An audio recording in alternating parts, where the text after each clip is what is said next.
Okay, good afternoon, everybody. It's just turning 2 o'clock, so we'll get started here shortly and give everybody a second to join in. I'm going to start sharing my screen as we get ready to go here. Great to see everybody here today.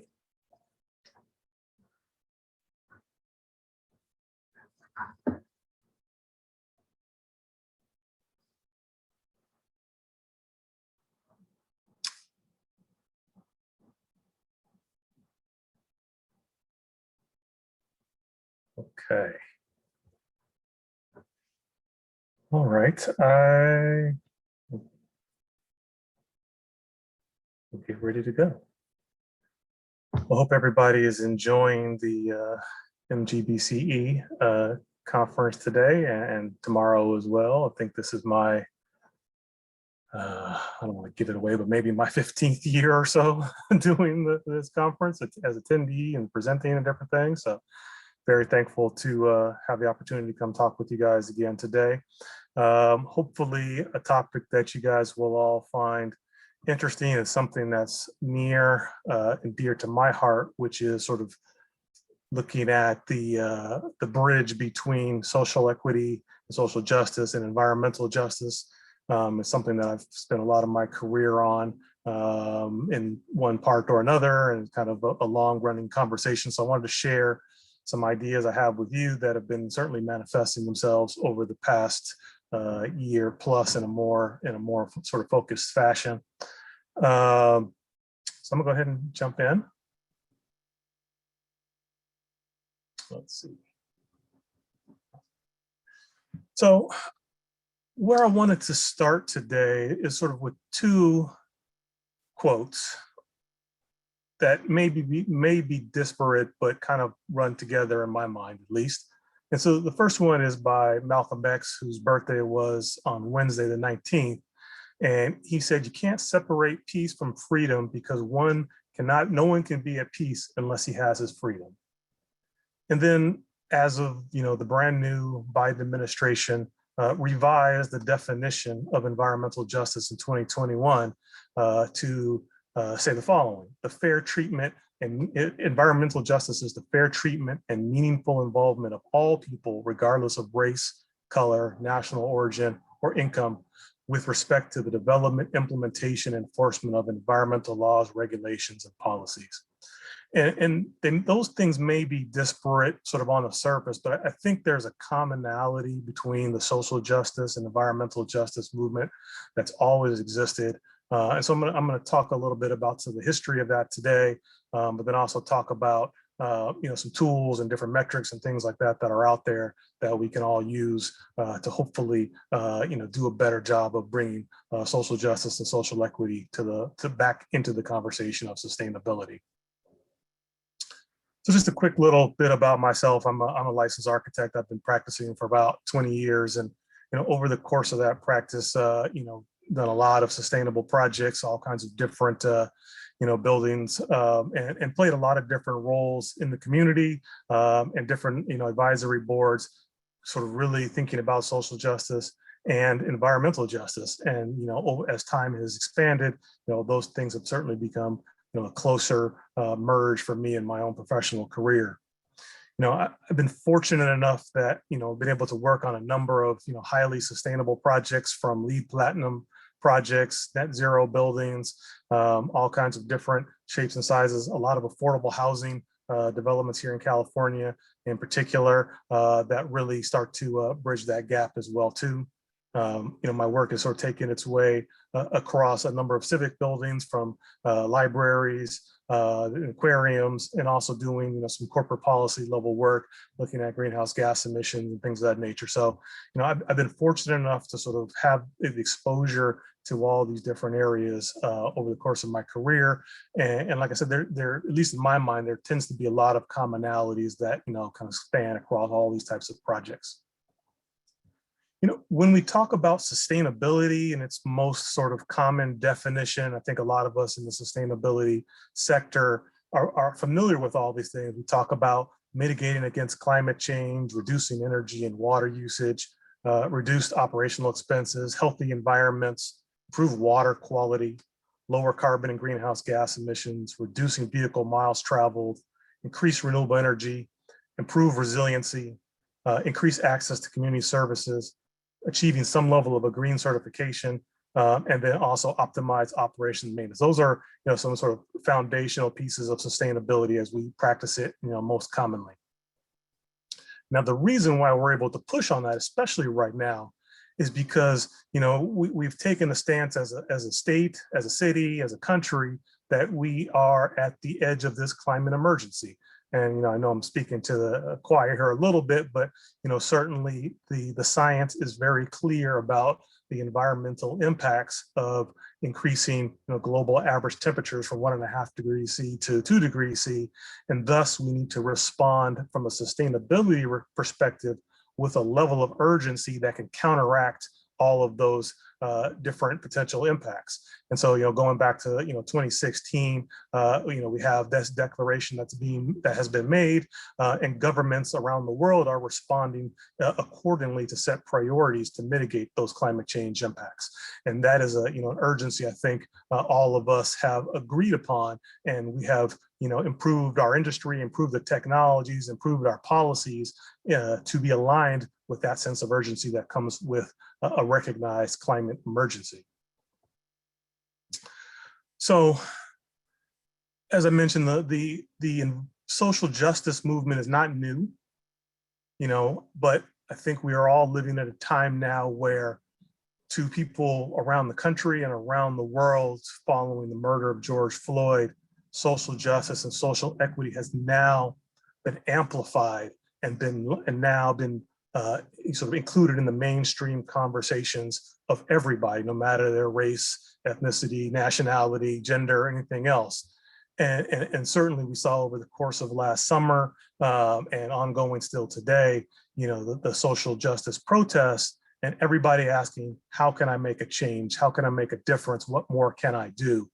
And I really want to kind of get into what more can I do, because it's one thing to say we want change, but it's another thing to say, how do we actually make that change?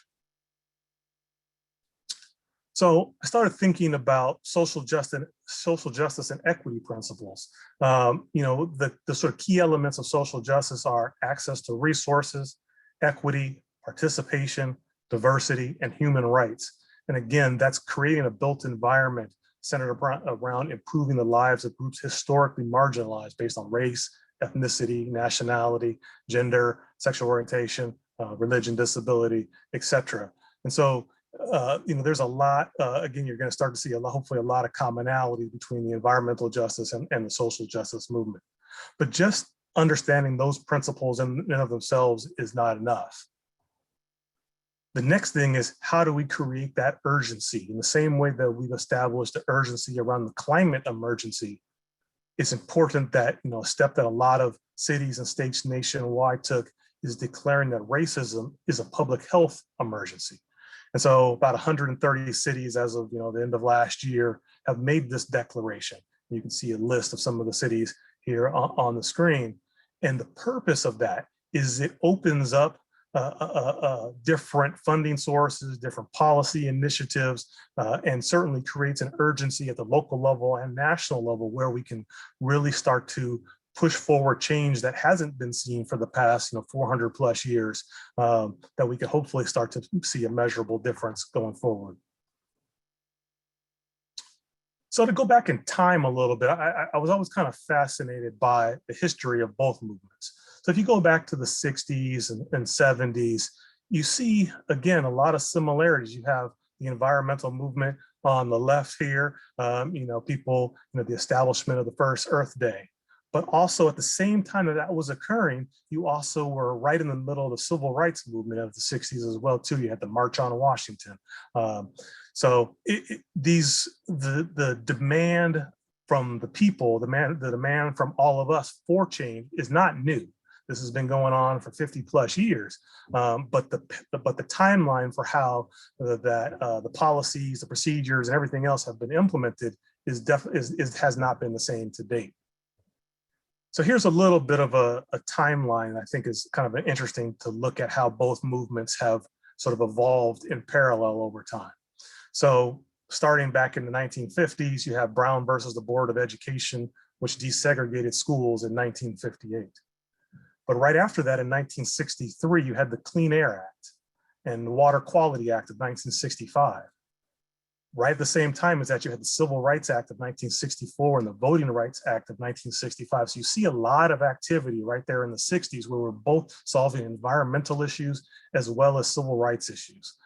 Then you move into the 70s, you have the first Earth Day was started in 1970, and the first statewide energy code here in California was in 1978. At the same time, you had the establishment of the National Organization of Minority Architects in 1971. And you had the first woman recognized as a fellow in the American Institute of Architects in 1980. So we're still talking about a lot of firsts on the social justice side of things, whereas the environmental movement has started to make more progress into the codes and policy section. Going into the 1980s, you had the UN Accords of 1988. But on the social justice side, there really was not as much progress made. In fact, you had a couple steps backwards, including the Los Angeles riots of 1992. You had the Million Man March of 1995 to, sort of reiterate what was already covered in the civil rights marches in the 60s as well. In California, we had Prop 209, which ended affirmative action in the hiring process in 1996. In 1997, you had the Kyoto Protocols were enacted. And in 1999, you had the LEED rating system was developed. So again, you're making progress on the environmental justice side, but we're still having starts and stumbles on the social justice side. In 2006, we had the Inconvenient Truth movie released, which was, certainly a watershed moment for a lot of people to be able to see issues of climate change and justice on the big screen. Right after that, we had President Obama elected in 2008. In 2015, we had the Paris Accords for greenhouse gas emissions enacted. But just as we were making progress on the environmental side, we were again taking steps backwards with the death of Michael Brown and the Ferguson protests of 2014 and the murder of George Floyd in 2020. So while the timeline has been sort of running in parallel, you can see there have been sort of starts and stops on the social justice side because the same level of urgency has not been able to be sort of maintained as it has been on the climate and the environmental justice side. Now you get to today, both movements are still really strong. You have the social justice protests that occurred again all last summer and are still ongoing. You have the environmental movement, people pushing to rejoin the Paris Accords in 2020 and up until just recently. So all of the movements are still strong and they're still made up of a diverse group of people in both spectrums who all care about these issues. I started to think next about synergies, thinking about what do these movements have in common. I think there's a lot of similarities in both the environmental and racial justice movements. They both really care about equity. They're all people-centric. Both movements want a better future. They both want a safer environment. They're all movements are inclusive for all. And most importantly, both movements really require a change to the status quo. If I could sort of highlight one thing that's important about both sides of the spectrum is that we cannot keep doing what we've always been doing if we want to see progress, whether that's on climate change, whether it's on social justice and social equity. We have to change the status quo. So looking back over the course of my career, it's kind of distilled down to really 4 key motivations on why someone would actually want to make a change from the status quo. You get sort of the first one is they want to do it. And I think there's always going to be some percentage of the population, some percentage of our clients, some percentage of the world that say this is the right thing to do. We want to do this. We want to make this change. The second one is, are their peers doing it? Are their competitors doing it? People like to measure themselves against what other people are doing. Hey, this company's doing that, so we need to do that, or or anything in that family. Number 3 is, are they incentivized to do it? Is there some benefit to a person, to a company, to a city for making that change? And number four, are they required to do it? Is it a policy? Is it a code? Is it a regulation that says you must make a change from what you have been doing in the past? So, I find if you kind of track all of your projects over time, I find that almost always your clients, my clients, everybody will kind of fall into one of these buckets or another. So here's some examples of people that are doing the right thing. You have Patagonia and Whole Foods, BlackRock Investments, Jonathan Rose Company. From a sustainability side, I think this is part of our corporate philosophy and our mission to support sustainability initiatives. On the diversity side of things, on the social justice side of things, you have firms such as Perkins and Will, organizations such as Black Space and Design in Color, Dark Matter University, architecture firms such as Moody Nolan that said we are pushing towards social equity and justice because it is the right thing to do. Sometimes people are doing it just because others are doing it. So here's a couple of examples. We've been fortunate enough to do a lot of LEED certification for some luxury brands, Burberry, Chanel, Balenciaga, and others. They do that because they know their competitors are doing that. Well, we think we're an equivalent brand, so if they're doing LEED Gold, we're going to do LEED Gold. And the peer pressure, the peer competition drives that market. On the design and construction side of things, you have the AIA Large Firm Roundtable, which is made up of 60 of the largest architecture firms in the country, who all have made commitments to improving the diversity of the industry, making changes from a social justice and equity perspective. And they are working as a collective saying, hey, all of my peer group are making these changes, so I need to sign on and be a part of this movement as well too. Now, there's certainly incentives to do certain things. On the sustainability side, there's a number of financial rewards for incentivizing, energy efficiency and reducing your greenhouse gas emissions and decarbonization. HUD, Fannie Mae, Freddie Mac all offer financial incentives for lower interest rates and the mortgage interest premium reductions for buildings that are more efficient. CEQA, for anybody going through the entitlement process on their project, offers an expedited permitting pathway for projects that reduce their energy and water uses. If you're a low-income housing tax credit project, you need to meet certain sustainability requirements to qualify for those funds. And then certain jurisdictions, offer expedited permitting if you are a LEED project or hit certain sustainability requirements. Now, if you go to the social justice side of the column here, the number of incentives is not as long. As you can see, there are certain reductions in taxes for economic development in minority communities. There are certain bonus points in the RFPs for public contractings for supplier diversity if you work with an MBE, WBE, or DVBE. But really, that's about it.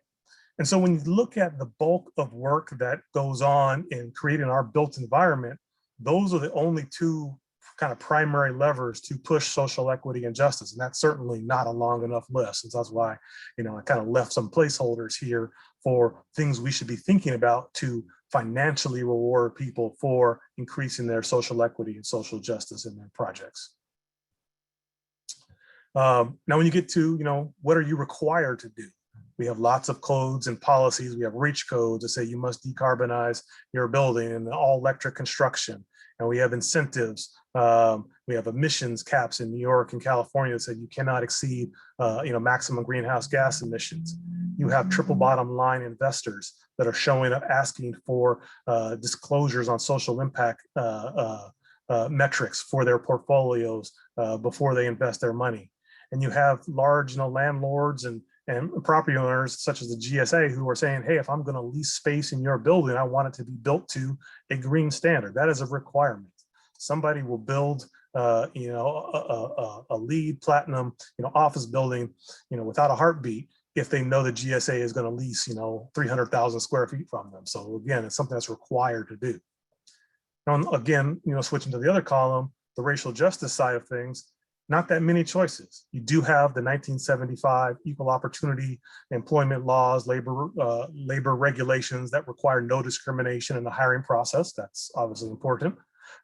You do have certain government contracts that do have minimum set-asides for minority vendors. That is only in certain areas. That is certainly not allowed here in California, but it is utilized at the government level and in other states. again, a lot of growth, a lot of room for growth in that column. So when I think about how do we respond to bringing more social equity and justice into the sustainability movement, I think about sort of two things: mitigations and adaptations.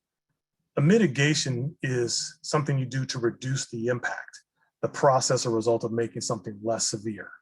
An adaptation is a change to your behavior.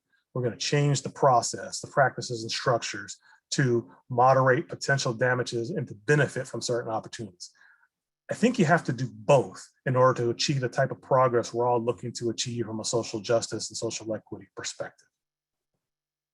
So here's some examples of some mitigations. I'm sure you guys are probably familiar with everything on the left-hand side of the screen. Mitigation means we're doing less bad. We're going to use low flow toilet fixtures. We're going to use less water. We're going to use LED lights that use less energy than a conventional light bulb. We're going to LEED certify our projects. We're going to use green seal labeled paints and finishes and different things in our projects. Those are less bad than previous alternatives. On the racial justice side of things that are less bad are your company making a statement saying that you support Black Lives Matter, hosting training events to encourage more diverse participation in projects, hiring more diverse staff, participating in partnerships with MBE certified projects and women certified projects. So those things are all good, but they are still in the category of doing less bad than what we have done previously. And again, mitigations and adaptations are a combination of things we need to do together. So adaptations equal prepare for good. So what things should we be doing to prepare to be the best version of what we want to be? So from the sustainability perspective, it can be something as designing a park to accommodate future sea level rise or flood patterns to make sure that we don't have any disaster impacts such as Superstorm Sandy had in New York and New Jersey in the past.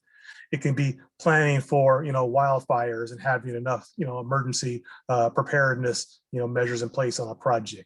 It could be having battery backup and storage for renewable energy systems so that when the grid is taxed and it goes down, customers are not affected. Those are things that we can do to prepare for good.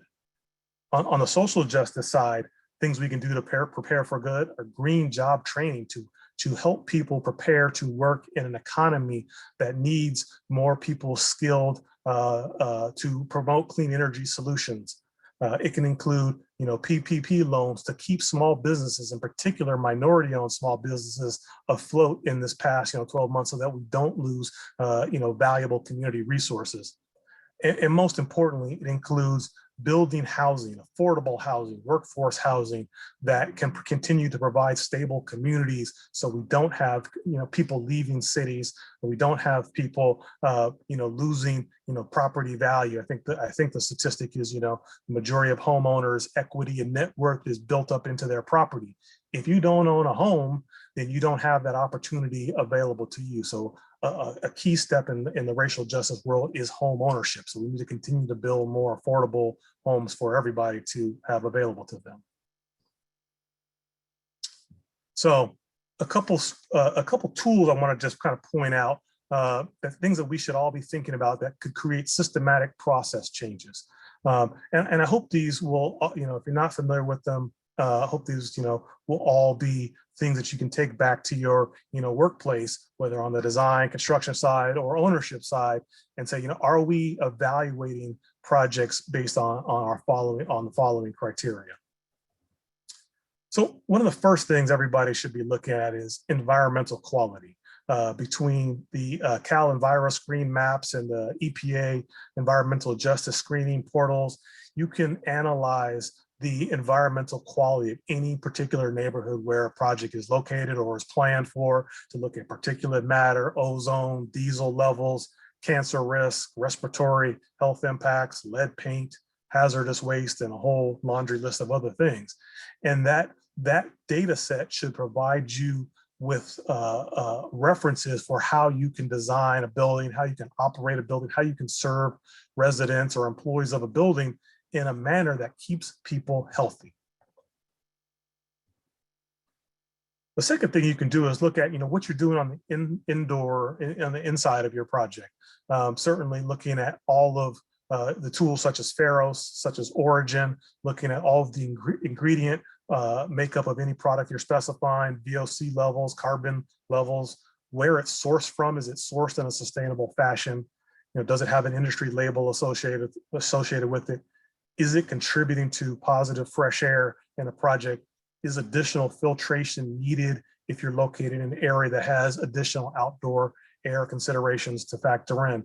These are questions we should always be asking on any project to make sure that the built environment that we're creating is always promoting equity and justice. Because if people are unhealthy, if people don't have access to fresh air, to views, to safe spaces for them to live and exist in, that is not an equitable environment.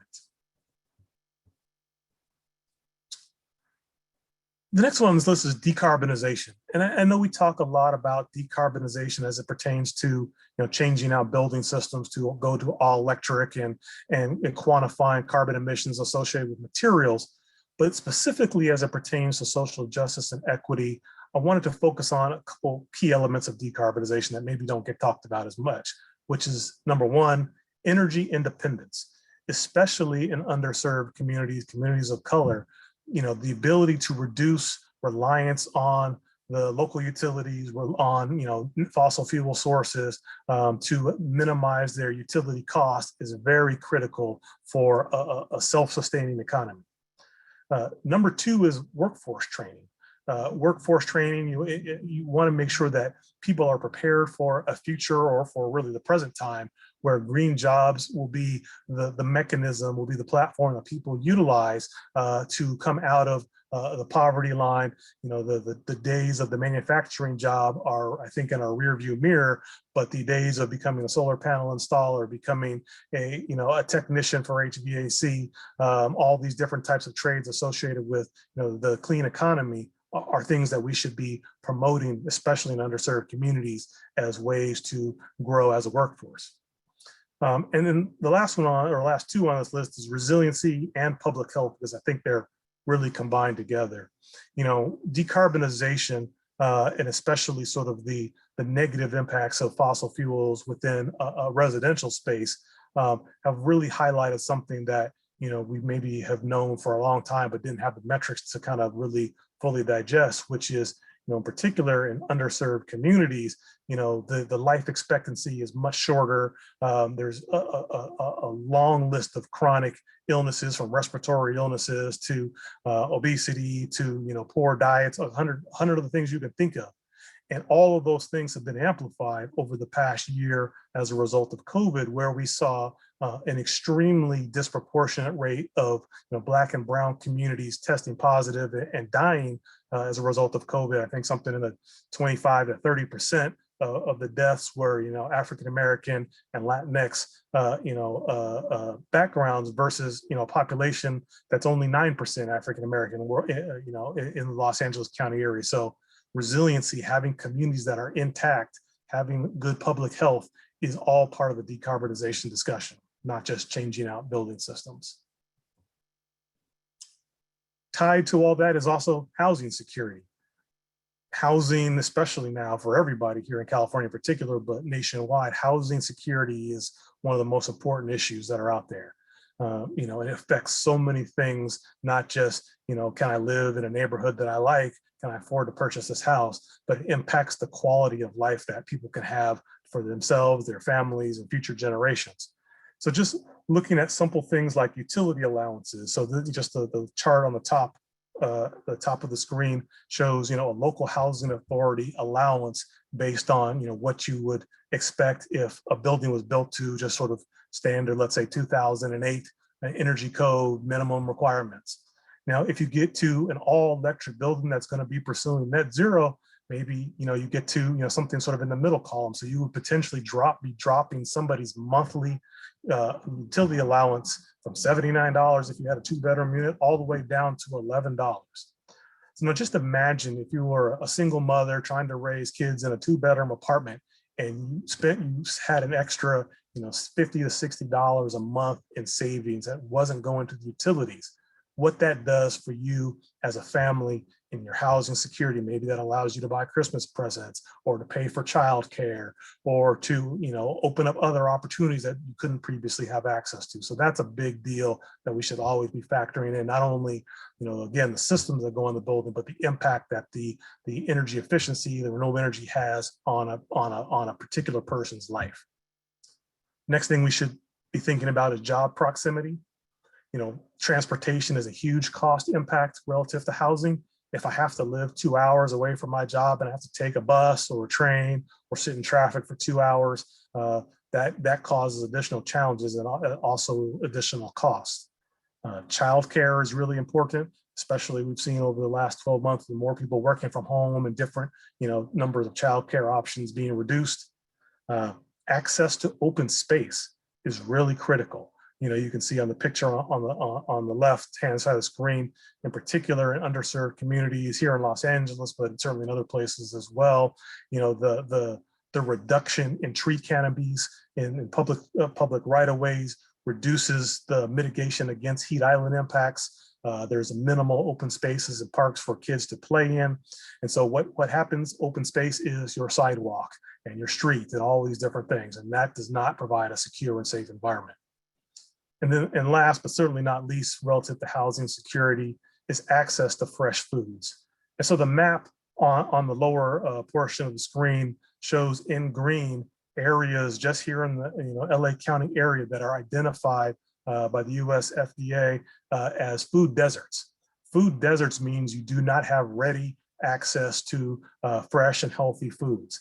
And what that means most commonly is that people who live in these communities most often have to get their food or their primary source of food from either fast food, from convenience stores, from liquor stores, things of that nature, because they don't have access to a local supermarket. They don't have access to fresh fruits and vegetables. And again, these are all things that create instability in a housing market and for a family structure. And so counteracting, mitigating all these measures, adapting the way we behave to plan to eliminate these items creates the social justice and social equity that we're looking for. The next tool on this list is resiliency. Not a new term, but an important term as it pertains to social justice.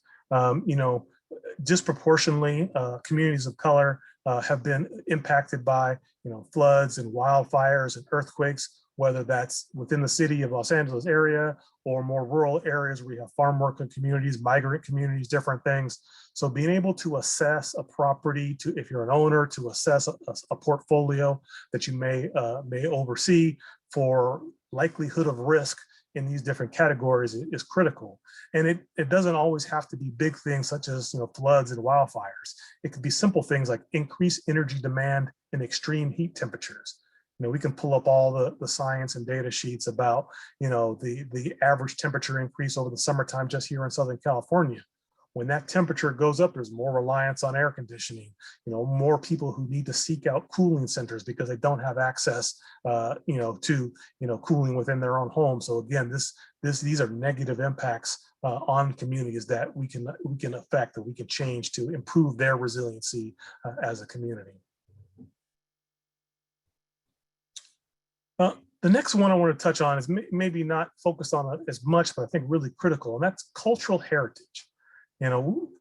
Wherever you are, and I'm going to kind of talk specifically about Los Angeles.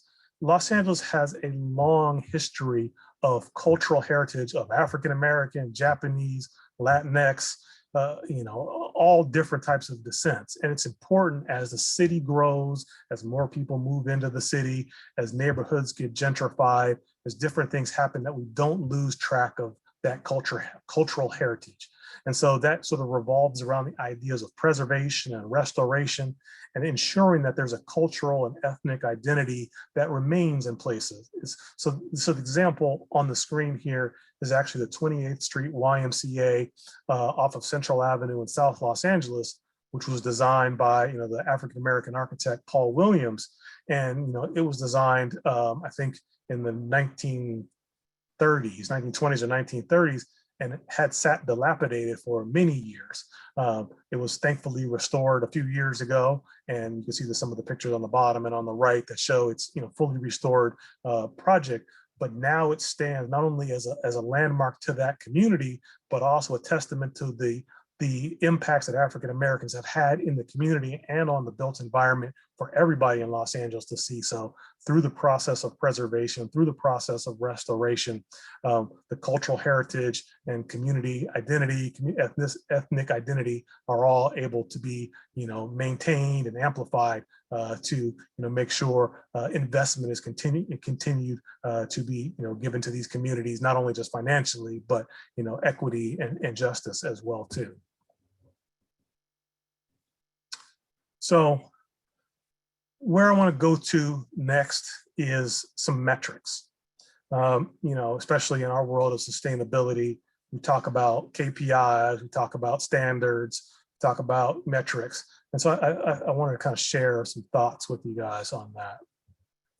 So hopefully you guys are all familiar with most of these on the screen. There are 100 tools available for measuring sustainability.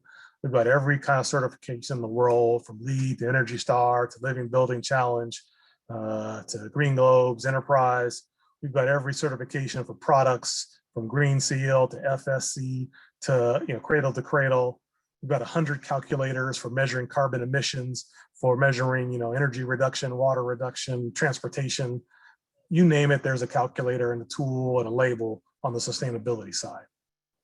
However, the same types of metrics don't really exist for measuring social equity and social justice. And I think this is an area where we all really need to push forward as an industry to develop some more tools. So here's a couple that I wanted to share with everybody. Number one is a certified B corporation. A company can elect to identify themselves as a certified B corporation to promote their considerations of their work and how it impacts their workers, customers, suppliers, community, and the environment. This is a designation that anybody can pursue to put a label on their commitment to social justice, social equity, as well as environmental justice.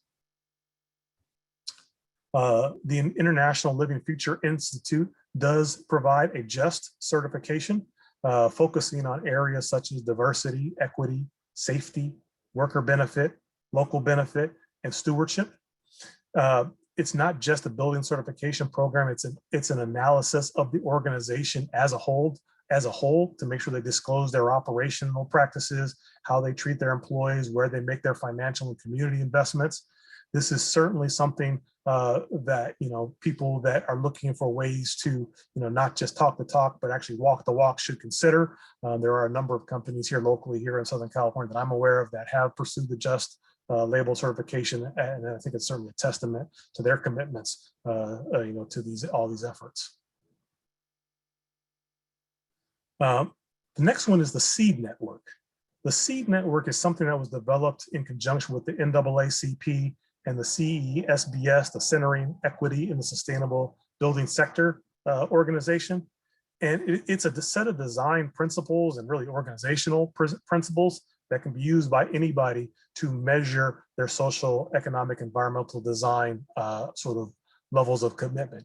And so the 5 key principles associated with SEED are: number one, advocating with those who have limited voice in public life.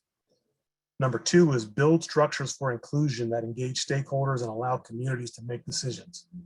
And number 3 is to promote social equality through discourse that reflects a range of values and social identities. Number 4 is generate ideas that grow from place and build local capacity. And number 5 is designed to help conserve resources and minimize waste. So again, these are guiding principles. They're not necessarily a policy that says you must do all these things, but these are things that people should utilize as a framework as they're going through any type of project, whether it's designing a building or running a company. The next one is Lead for Social Equity. I don't know how many people remember this, but this actually came out in, I think, 2014 or 2015 as a pilot. The USGBC actually put this out there, these 3 sort of categories for social equity around people and participation, community in place, and values in action.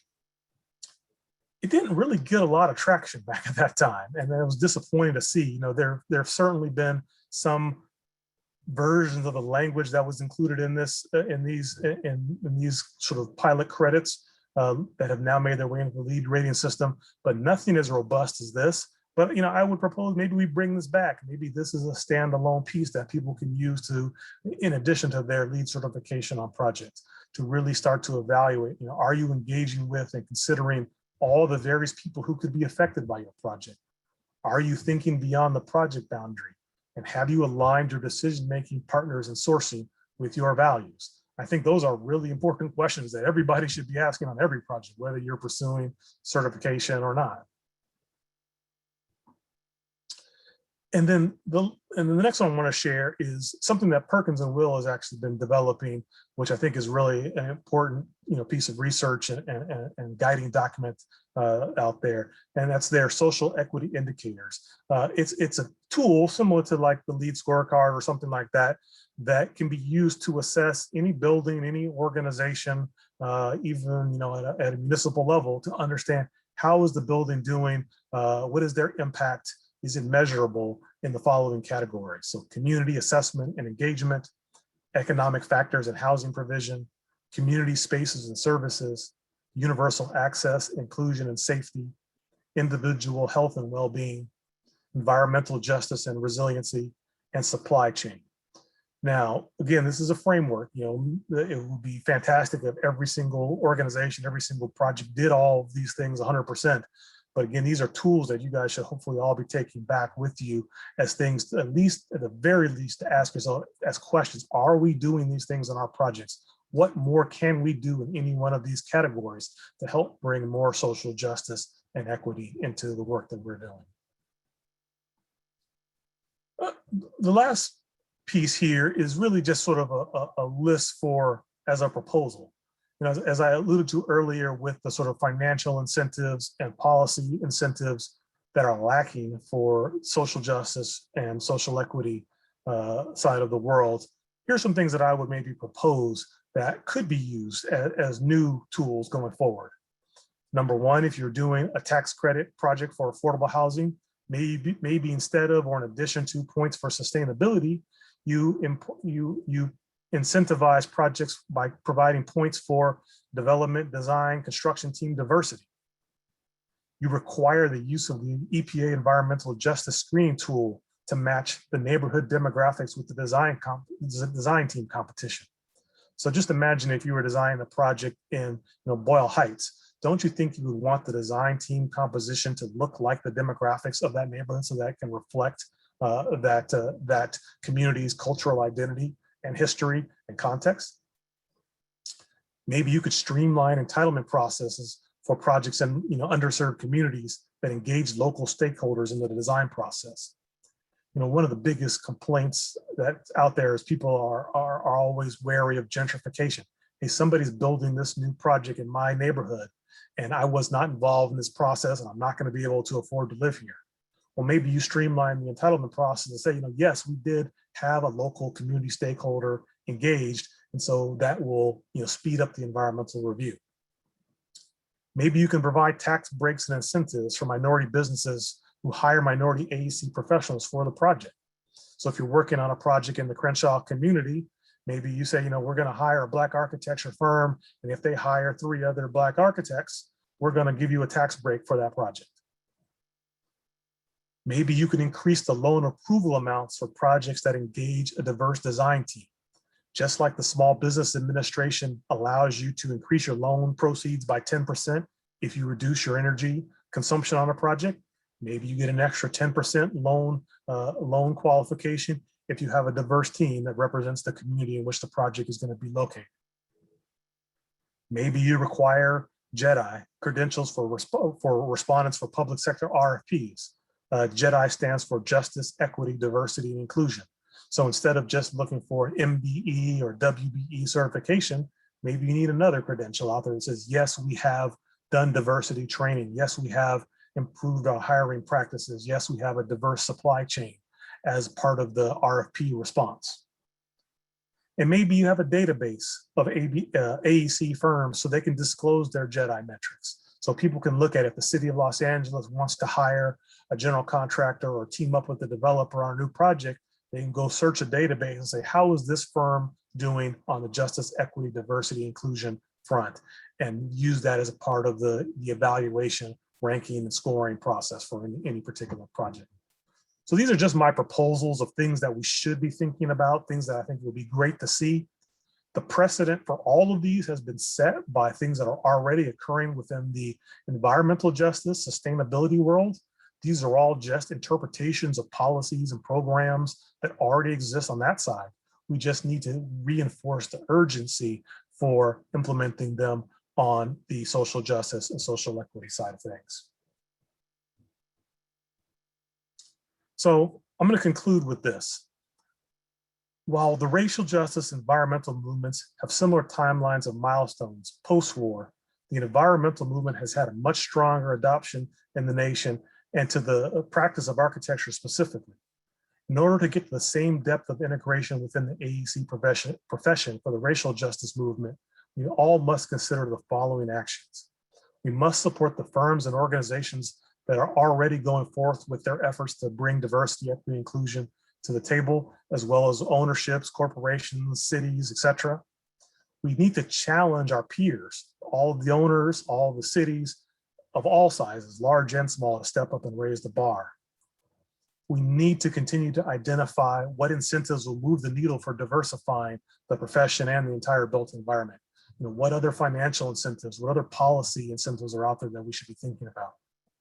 And then we need to continue to advocate for local, state, and national policies to bring in more mandates for supporting diversity in the profession and across the entire built environment.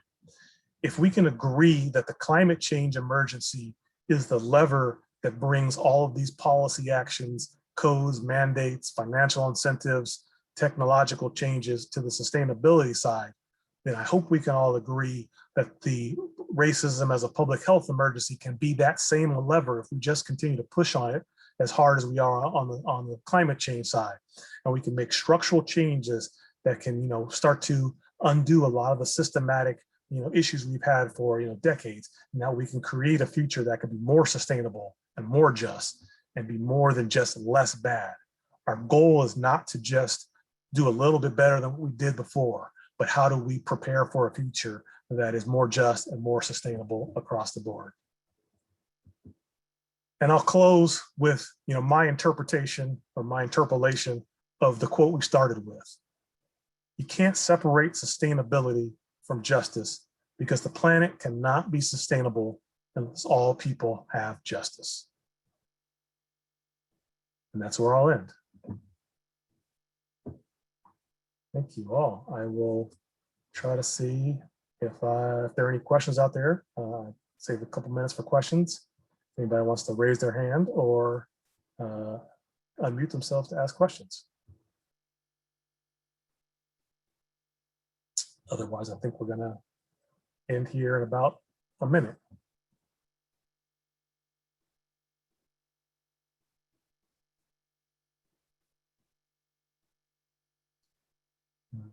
Okay.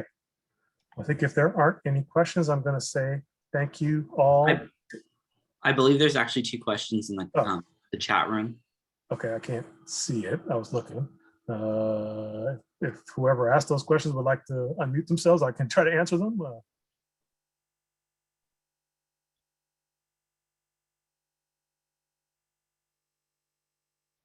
Let's see. Okay, I got it. Are large construction projects required to have diverse workforce when they're government funded? No, not always. Like I said, in California in particular, Prop 209 outlawed the use of ethnicity as a contracting requirement in publicly funded projects. In other areas outside of California, in some federal projects, there are still diversity requirements, but a lot of that language has been shifted towards small businesses, disadvantaged businesses, veterans-owned businesses, and all those sorts of things. So there has been a de-emphasis on ethnicity as part of the decision-making process. I think the second question I see is, Don't you think it's all about policy and practice alignment? I would hope so, but I think my experience has been, the people who are doing the right thing is still a very small percentage of the mass population that's out there. Maybe it's 5%, 10%.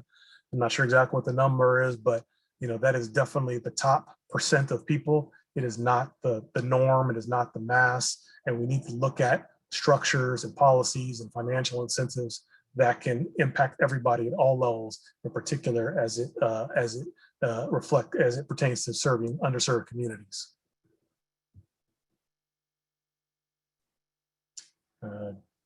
Jason, I see your hand raised. Hey, Lance, I don't know if it's a question, it's more like a thought experiment.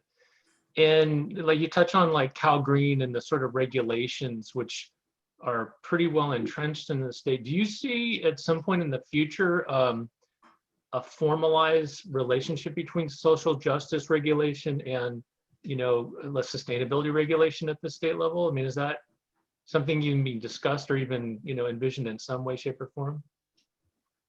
Optimistically, I'm going to say I hope so.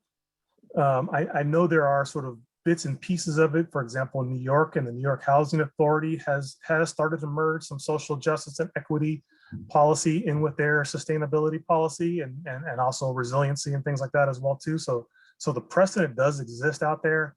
I'm not sure that I've seen it sort of start to get to its infancy stages in California yet.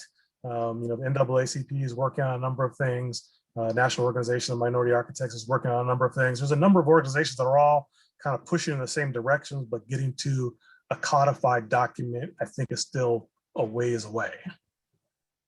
Yeah, I guess maybe the one way it may happen is, for instance, if LEED were to make mandatory, some of the more, productive social justice measures, and entities like the GSA that have to pursue LEED, that would be one way to bring them into fruition.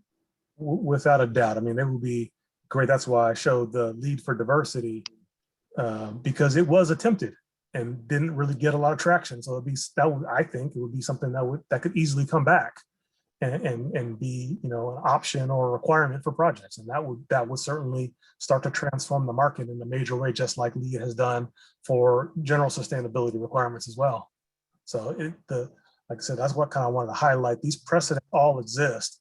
And now it's just kind of hopefully a matter of aggregating them, remembering what we've done, remembering sort of the starts and stops over the years, and trying to compile that back into something that can be something new for us all to use going forward.